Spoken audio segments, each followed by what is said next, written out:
Good morning to all of you. Transfer of property act के बारे में बात कर रहे थे और मैंने उसके प्रीएम्बल पर आप लोगों के साथ चर्चा की थी। इसको थोड़ा आगे बढ़ाते हैं और कुछ बहुत महत्वपूर्ण बिंदुओं पर बात करेंगे। मैंने आपको बताया कि टीपीए में होता है ट्रांसफ़र मतलब जो बताया गया है टीपीए के अधीन वो ट्रांसफ़र की बात की गई है। ये जो टी है उसका मतलब ट्रांसफ़र से, और ट्रांसफ़र में ट्रांसफ़र जो होता है वो होता है हित। क्या ट्रांसफ़र होता है? हित, जिसे हम इंटरेस्ट बोलते हैं। इंटरेस्ट ट्रांसफ़र होता है। समझना, यहीं से आगे बढ़ रहे हैं भैया। ये जो इंटरेस्ट होता है, ये जो हित होता है, वो बेसिकली दो तरीके का होता है। ये इंटरेस्ट, ये हित दो प्रकार का होता है। एक होता है एब्सोल्यूट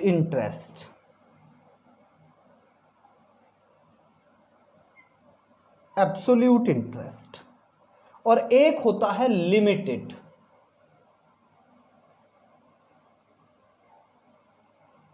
और दोनों ही प्रकार के इंटरेस्ट की बात ट्रांसफर ऑफ प्रॉपर्टी एक्ट में की गई है। एब्सोल्यूट इंटरेस्ट के बात भी की गई है और लिमिटेड इंटरेस्ट के बारे में भी बात की गई है। एब्सोल्यूट इंटरेस्ट के बारे में भी बात की गई है। इसको बोलते हैं हिंदी में पूर्ण हित, और इसको कहते हैं सीमित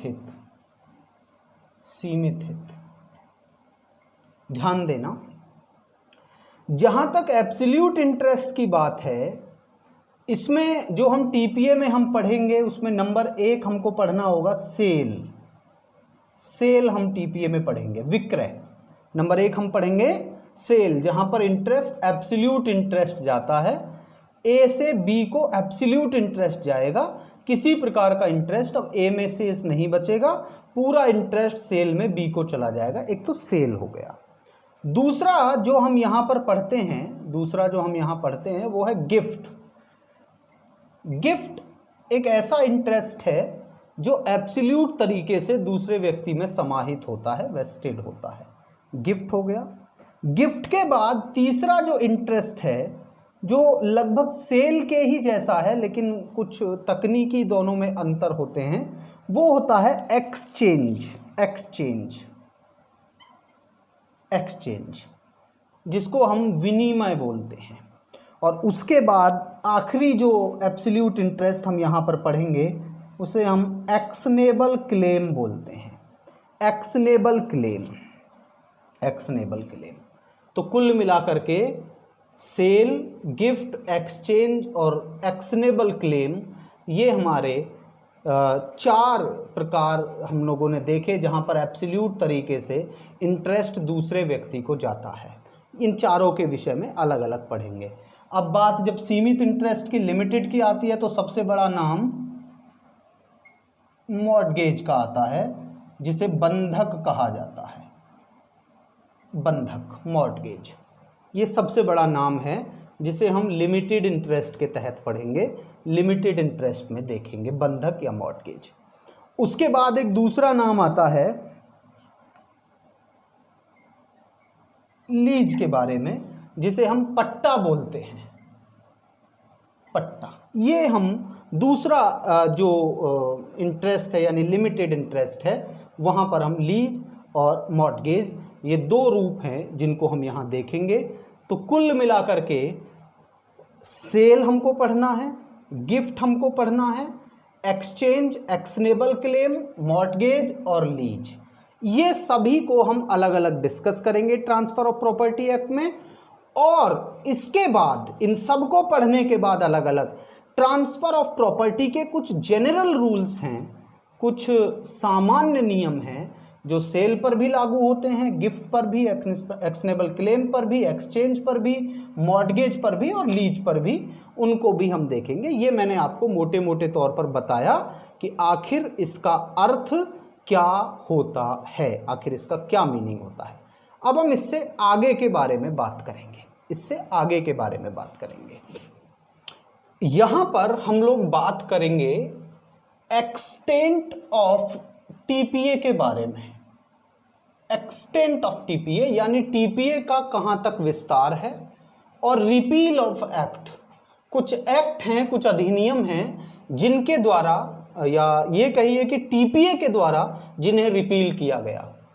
पहले तो थोड़ा ये समझ लीजिए, अक्सर ऑनलाइन क्लासेस में ये थोड़ा कमी रहती है कि स्टूडेंट सामने नहीं हैं। अब ऑफलाइन क्लास में तो क्या है कि बच्चे से बोला जाएगा बेयर एक्ट निकालिए, साथ में वो स्टूडेंट पढ़ेगा, टीचर भी देखेगा। यहाँ थोड़ी ये कमी रहती है, लेकिन हम इस कमी को पूरा करेंगे। हम बिल्कुल आराम से करेंगे। 1-2 क्लासेस, 2 क्लासेस, 5 क्लासेस फालतू लग सकते हैं, ज़्यादा लग सकते हैं, लेकिन हम कोई जल्दबाजी नहीं करेंगे। बिल्कुल ऐसे पढ़ेंगे जैसे हम ऑफलाइन क्लास में पढ़ रहे हों। तो जब भी मैं आपसे कहूँ कि आप बेयर एक्ट को देखिए, आपको देखना ही चाहिए, ये मेरा निवेदन है, जिससे कि हमारा प्रॉपर जो है तैयारी, प्रॉपर पढ़ाई हो सके। ये दोनों ही बिंदु जो हम टीपीए में देखेंगे, चाहे वो एक्सटेंट ऑफ टीपीए हो और चाहे वो रिपील ऑफ एक्ट हो, दोनों ही बिंदुओं के लिए बेयर एक्ट का बहुत महत्व है। मैं अपने हाथ में अभी बेयर एक्ट ले रहा हूं, आप भी अपना बेयर एक्ट सामने रखें। और याद रखना, मेंस की बात नहीं कर रहा हूं मैं, प्रीलिम्स में मैंने देखा है यहां से कई बार 2 सवाल भी पूछे गए हैं एक ही पेपर में, इसी पार्ट से जिसको मैं आज आपको पढ़ाने जा रहा हूं। तो बहुत बहुत ज़्यादा इंपॉर्टेंट है। एक हज़ार आपको 1,000 से आगे और पीछे कर देता है, थोड़ा ध्यान रखिएगा। चलिए, आप अपना बेयर एक्ट साथ में रखिए, मैं आपको पढ़ रहा हूं सेक्शन 1 का पैराग्राफ नंबर 3। सेक्शन 1 का जो पैरा नंबर 3 है वो मैं आपको पढ़कर बता रहा हूं, बड़े ध्यानपूर्वक सुनेंगे। इसमें कहा गया है, It extends in the first instance to the whole of India except the territories which immediately before the 1st November 1956। अब देखिए, इसमें इन्होंने बहुत महत्वपूर्ण बात बताई है, थोड़ा तकनीकी रूप से समझना। 2-3 बार पढ़िए और उसके बाद वीडियो को यहाँ से आगे करिए। इन्होंने कहा ये जो एक्ट है टीपीए, ये वैसे तो पूरे भारत पर लागू होगा, पूरे भारत पर लागू होगा, लेकिन फिर भी कुछ एरियाज हैं जहां ये लागू नहीं होगा। कहां पर लागू नहीं होगा? देखिए, भारत जो है उसको पहले 4 भागों में डिवाइड किया जाता था। मैं जब आपको पढ़ाऊंगा इंडियन कॉन्स्टिट्यूशन तो उस समय पर आपको बताऊंगा।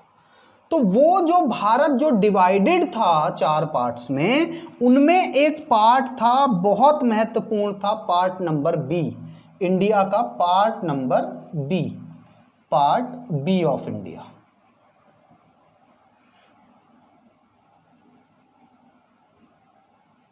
Part B, transfer of property act इस पार्ट पर लागू नहीं होगा।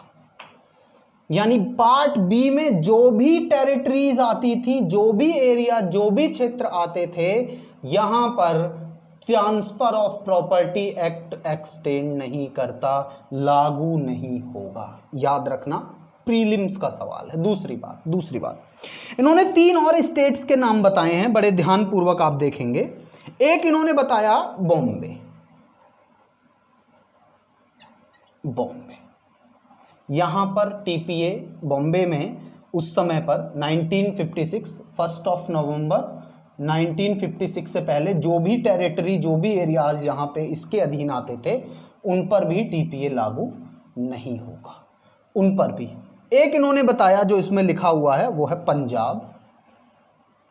नाम याद रखना बहुत जरूरी है, कंफ्यूजन हो जाता है स्टूडेंट्स को, आते हुए भी गलत करते हैं और फिर घर आके कहते हैं अरे यार ये तो मेरे को आता था। तो अगर आप पहली बार में प्रीलिम्स निकालना चाहते हैं या अभी इसके बाद जब भी एग्जाम होगा प्रीलिम्स निकालना चाहते हैं, तो प्रैक्टिस बहुत महत्वपूर्ण होती है। पंजाब और उसके बाद इन्होंने लिखा हुआ है यहां पर। कहां कहां लागू नहीं होता याद करेंगे, पार्ट बी में, बॉम्बे में, पंजाब में और दिल्ली में।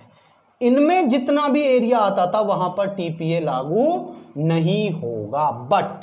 बट इसी सेक्शन का, यानी सेक्शन 1 का जो पैरा 3 है, पैरा 3 का पार्ट फर्स्ट तो मैंने आपको बता दिया, पैरा 3 का ये जो मैंने आपको बताया ये क्या था, पार्ट फर्स्ट था। अब मैं इसी का आगे का पार्ट आपको बता रहा हूं, बड़े ध्यान से सुनना। उसमें इन्होंने लिखा हुआ है, जब आप इसको कई बार पढ़ेंगे, कि अगर यहां की सरकार चाहती है, यहां की स्टेट गवर्नमेंट चाहती है, तो चाहे तो इस एक्ट को यहां नोटिफिकेशन जारी करके लागू करा सकती है। कोई इशू नहीं है, कोई इशू नहीं है। अगर स्टेट चाहे तो यहां नोटिफिकेशन जारी करके इसे लागू करा सकते हैं, इसमें कोई किंतु परंतु वाली बात नहीं है। उम्मीद करता हूं इतना आपने समझा होगा, इतना आपने समझा होगा। इंस्टेंटली देखेंगे तो पूरे इंडिया में लागू होता है, बट फिर भी पार्ट सेक्शन 1 का जो पारा नंबर 3 है वो कहता है पार्ट बी ऑफ इंडिया पे लागू नहीं होता, बॉम्बे, पंजाब और दिल्ली। ये 3 नाम बहुत ज़्यादा जरूरी हैं, बार बार रटिएगा, बार बार समझिएगा। अब मैं आगे चलता हूँ। इसके जो पार्ट नंबर 1 था, उसके बाद पार्ट नंबर 2 मैंने बताया, अब मैं आपको पार्ट नंबर 3 बता रहा हूँ, ध्यान से सुनेंगे। ये जो इसका पार्ट नंबर 3 है, ये जो इसका पार्ट नंबर 3 है, वो केवल इन पर लागू नहीं होता, वो जहां भी टीपीए लागू होता है, ध्यान देना, बहुत सारे स्टूडेंट्स को कंफ्यूजन रहता है, उसी को क्लियर कर रहा हूं, ध्यान देना। पार्ट जो अब मैं आगे पढ़ने जा रहा हूं वो केवल दिल्ली, पंजाब, बॉम्बे या पार्ट बी ऑफ इंडिया, केवल इसमें लागू नहीं होता, वो पूरे के पूरे टीपीए, जो पूरा भारत है, जहां जहां भी टीपीए लागू होता है वो पूरे भारत में लागू होता है। वो क्या कह रहे हैं, वो कहते हैं कि कोई भी स्टेट गवर्नमेंट अगर चाहे तो, कोई भी स्टेट गवर्नमेंट अगर चाहती है तो टीपीए के कुछ प्रोविजन हैं, कुछ प्रोविजन, उनसे अपने राज्य में या अपने राज्य के किसी स्पेसिफिक एरिया में, दोनों की बात की गई है, कोई भी स्टेट गवर्नमेंट अगर चाहे तो टीपीए के कुछ प्रोविजन हैं जिनको अभी मैं यहां लिखूंगा, उन प्रोविजन से अपने राज्य में या अपने राज्य के किसी स्पेसिफिक एरिया में छूट प्रदान कर सकती है, अगर कोई भी स्टेट की गवर्नमेंट चाहती है तो। इसके लिए उसको नोटिफिकेशन इशू करना पड़ेगा, उसके लिए नोटिफिकेशन जारी करना पड़ेगा, अधिसूचना करनी पड़ेगी। अब वो कौन कौन से हैं, उन्होंने कहा सेक्शन नंबर 54, सेक्शन 54, इसके 2 पैरा के बारे में बात की है, पैरा नंबर 3 के बारे में और पैरा नंबर 2 के बारे में।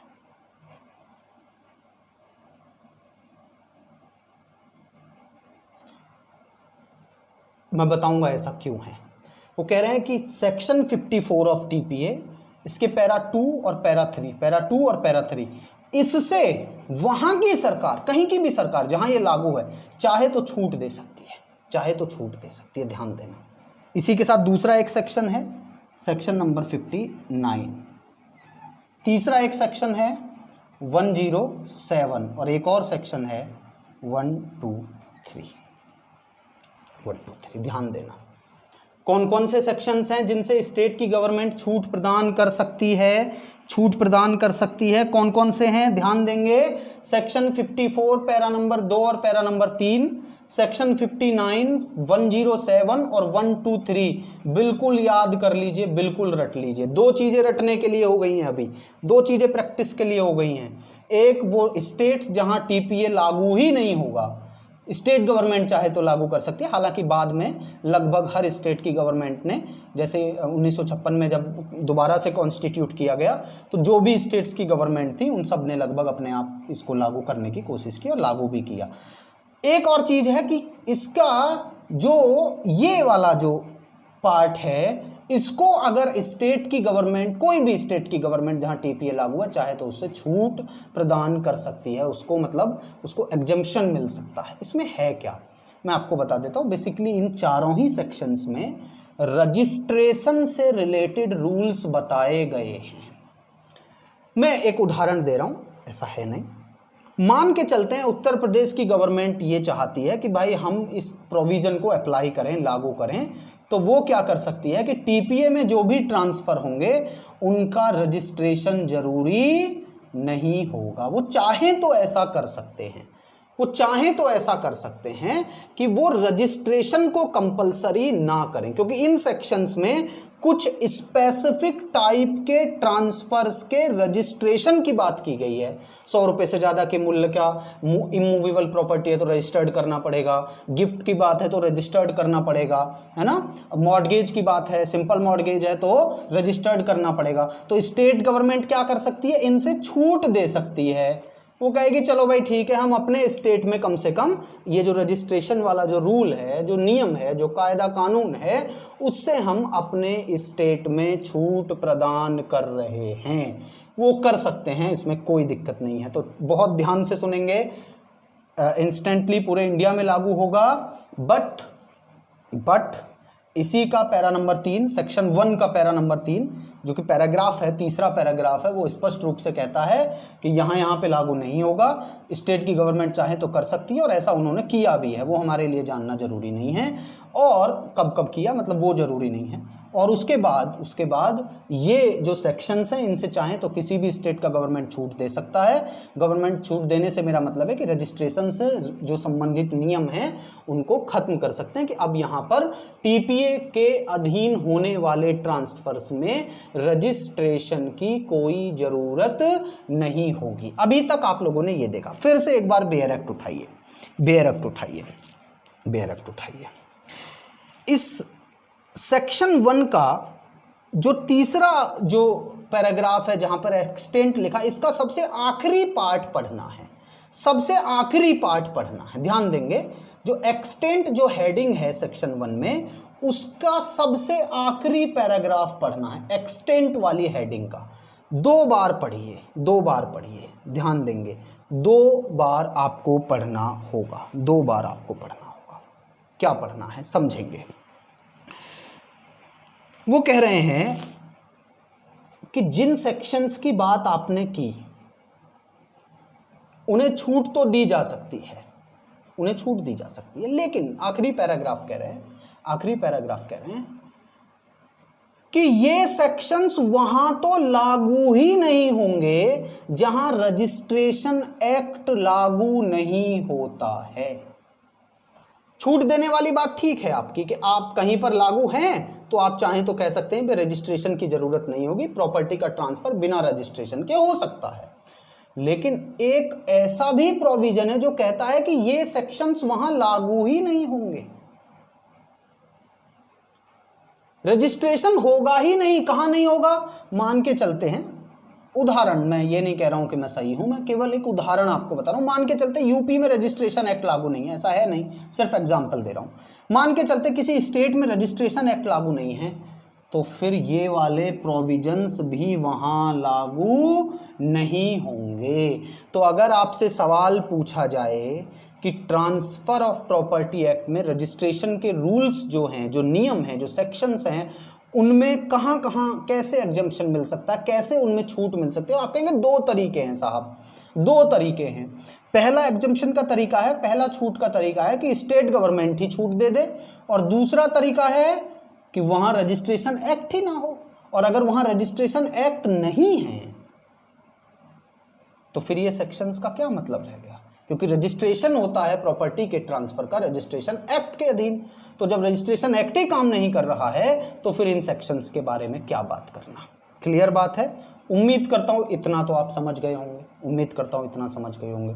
अब इससे आगे बढ़ते हैं, इससे आगे बढ़ेंगे, सीधा सेक्शन नंबर 2 की तरफ जाएंगे। बेयर एक्ट में एक बार देखिए सेक्शन 2, मैंने इसको यहां लिखा हुआ है repeal of act, repeal of act. समझना बहुत ध्यान से, आराम आराम से, मैंने पहले कहा थोड़ा वक्त लग सकता है, लेकिन चीजें नहीं छोड़ेंगे, सवाल नहीं छोड़ेंगे, जो भी पॉसिबल प्रश्न बनता है उस सभी पर बात करेंगे, बहुत आराम आराम से। जो प्रीलिम्स में बनता है बताते हुए चलूंगा, जो मेंस में बनता है बताते हुए चलूंगा, ध्यान से सुनेंगे।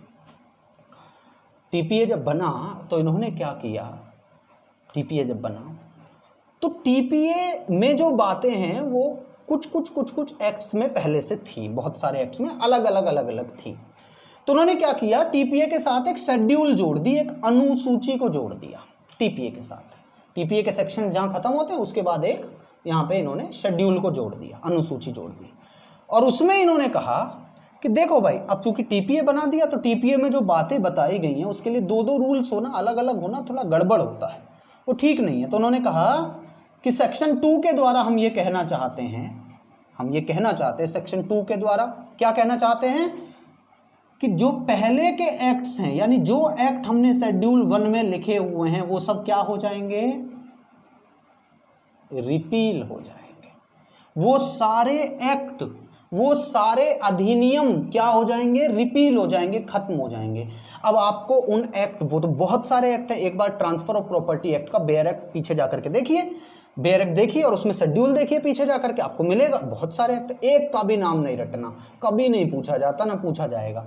इंपॉर्टेंट क्या है वो थोड़ा समझना, इंपॉर्टेंट क्या, इन्होंने ये तो कह दिया कि भाई वो रिपील हो जाएंगे, लेकिन कुछ चीजों को टीपीए से सेव रखा गया है कि टीपीए है ठीक है, लेकिन टीपीए इन बातों पर फर्क नहीं डालेगा। तो रिपील की बात तो हो गई, अब हम सेविंग क्लॉज की बात करेंगे कि टीपीए है अपनी जगह है ठीक है, लेकिन टीपीए इन बातों पर प्रभाव नहीं डालेगा। सेक्शन 2 आप बेयर एक्ट से देखिए, मैं धीरे धीरे आपको बताता हूं। सेक्शन 2 का क्लॉज नंबर ए देखिए, सेक्शन 2 का पैराग्राफ के बाद क्लॉज नंबर ए है, वो एक बार देखिए, ध्यान से सुनेंगे, वीडियो को यहीं रोकिए, एक बार इसके क्लॉज नंबर ए को देखिए क्योंकि प्रीलिम्स का सवाल है। अगर कोई एक्ट टीपीए की शेड्यूल में रिपील नहीं किया गया है तो टीपीए उस पर फर्क नहीं डालेगा, वो भी चलेगा, टीपीए भी चलेगा। अगर कोई एक्ट टीपीए की शेड्यूल से एक्सप्रेसली अगर उसको रिपील नहीं किया गया, शेड्यूल में नहीं लिखा उसका नाम, फर्क नहीं पड़ेगा उस एक्ट पर, वो रिपील नहीं होगा। क्लॉज नंबर 1 कहता, ध्यान देना। इसका क्लॉज नंबर 2 कहता है कि कॉन्ट्रैक्ट के रूल्स पर इसका कोई फर्क नहीं पड़ेगा। नियम जो संविदा के नियम है, जो कॉन्ट्रैक्ट के नियम है, कॉन्ट्रैक्ट के नियम पर टीपीए का कोई फर्क नहीं पड़ेगा।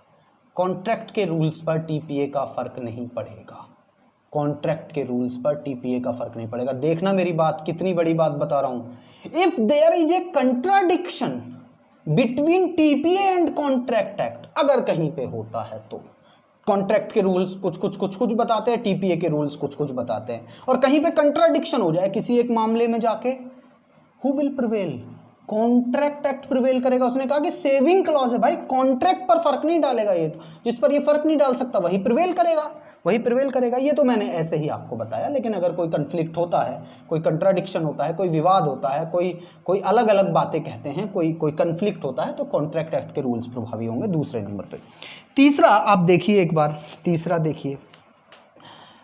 देखिए, एक्ट कब बना, 1882 में। वो जो चीज़ें रिपील की गई हैं वो तो उससे पहले होंगी, मान के चलते हैं जो भी एक्ट, जो भी रूल, जो भी रेगुलेशन रिपील किए टीपीए की शेड्यूल ने, वो तो 1882 से पहले के होंगे। अगर उन एक्ट के द्वारा कोई राइट, कोई लाइबिलिटी क्रिएट हुई है, जो रिपील हुए हैं, और वो राइट और लाइबिलिटी टीपीए बनने से पहले हुई है, उस राइट पर, उस लाइबिलिटी पर कोई फर्क नहीं पड़ेगा। इसका मतलब जानते हैं इसको क्या कहते हैं? इसको कहते हैं कि ये एक्ट अपने पीछे जाकर के वार नहीं करेगा, जहां से लागू है ना वहां से आगे आगे तो बात करेगा। 1882 में जब ये लागू हुआ, जुलाई के शायद 1 जुलाई 1882 की बात है, तो जब ये मैं क्लियर, आप एक बार देख लीजिए, बेरेक में लिखा होगा। तो जब ये लागू होगा तब से आगे आगे की बात करेगा। पीछे अगर कोई इन नियमों की वजह से जो रिपील हो रहे हैं उनकी उसमें कोई ट्रांसफ़र हुआ, कोई राइट बना, कोई लाइबिलिटी बनी, तो उसका फ़र्क नहीं पड़ेगा। उसका फर्क मतलब वो टीपीए उसको प्रभावित नहीं करेगा। टीपीए इसको कहते हैं भूतलक्षी जाकर के ये उसके ऊपर प्रभाव नहीं डालेगा। क्लियर बात है, उम्मीद करता हूँ इतना समझे होंगे। अब इसी का क्लॉज नंबर, ये सी के बाद इसका डी क्लॉज है, सबसे ज़्यादा इम्पोर्टेंट है, सबसे ज़्यादा। थोड़ा समझना, पहले मैं बता देता हूँ आपको, सेक्शन 2 का क्लॉज नंबर डी पढ़ रहे हैं, थोड़ा समझना। एक बार आपने पढ़ लिया होगा, मैं आपको समझाता हूँ।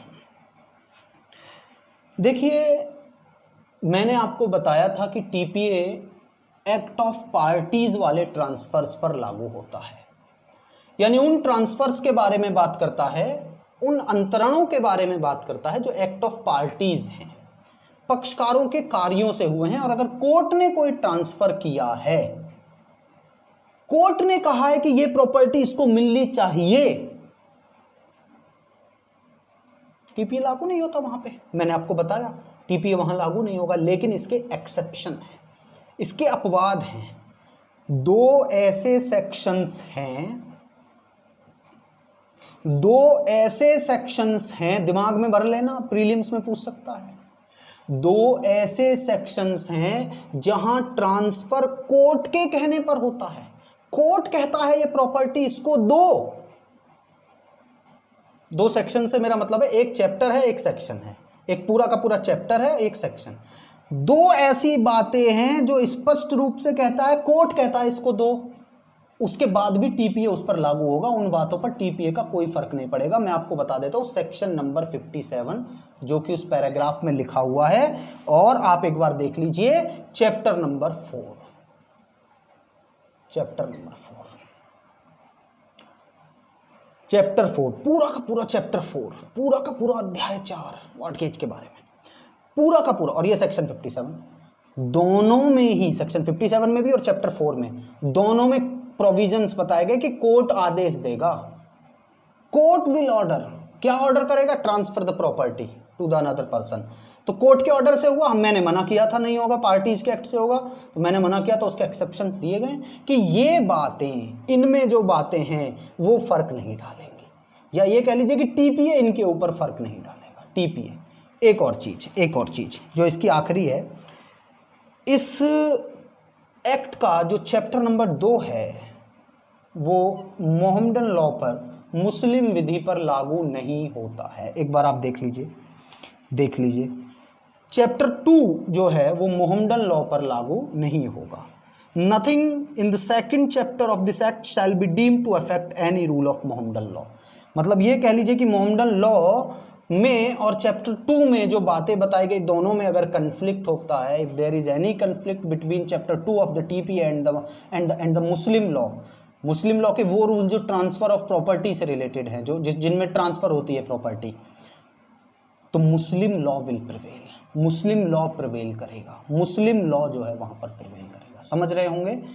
तो एक बार आप ये सारी बातों को एक एक लाइन में नोट कर लीजिए। सभी लगभग प्रीलिम्स की बातें हैं, लेकिन अगर मेंस में कई बार पूछ लेता है what do you mean by transfer of property, और ट्रांसफर ऑफ प्रॉपर्टी एक्ट कहाँ लागू होता है, कहाँ लागू नहीं होता, तो कल का जो लेक्चर है हमारा और आज का जो लेक्चर है, दोनों को मिला के आप देखेंगे कि कहाँ कहाँ ट्रांसफर ऑफ प्रॉपर्टी एक्ट लागू होता है, कहाँ कहाँ नहीं होता। आप एक बार इसकी पूरी लिस्ट बना लीजिए, जिन जिन बातों को मैंने बताया उनको भी आप एक बार दोहरा लीजिए।